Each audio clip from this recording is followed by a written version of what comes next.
আজকে আমরা একটা ম্যাচ 2 ভার্সেস 4 করি। তো দেখো আমি মরে যাওয়ার পরে হইলো আসল খেলা। আমার টিমমেটটার নেপালি প্লেয়ার খুবই ভালো খেলে। তো ভিডিওটা একটু বড় হয়ে গেছে, তোমরা মনোযোগ দিয়ে দেখো, দেখলেই আসল মজাটা পাইবা। তো ভাই দেখো, ওর সামনে 1 ভার্সেস 4 কিছুই না, বুঝছো? তো জাস্ট ওর মুভমেন্টটা করে সেটা দেখো, কিভাবে প্লেয়ারগুলা মারে দেখো, মুভমেন্টটা দেখো, জাস্ট মোবাইল প্লেয়ার দেখো মারার লাগা কত চেষ্টা করতেছে।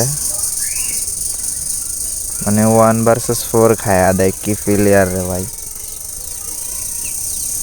তো এখনো 2টা প্লেয়ার আছে। ও ভাই কি হেডশট দেখছো। আর একটা প্লেয়ার আছে ভাই খুবই ভয় পাইতেছে, ওর কাছে আইতে আছে না, লং এ থাকতেছে। দেখা যাক, ওই সাইডে বিকে সজীব আছে আর আমার সাইডে আছে আমার প্লেয়ারটা। ও ভাই হেডশট লাগছিল, কিন্তু দেখা যাক আর একটা লাগলেই মইরা যাইব। ও ভাই এস কইরা লাইছে।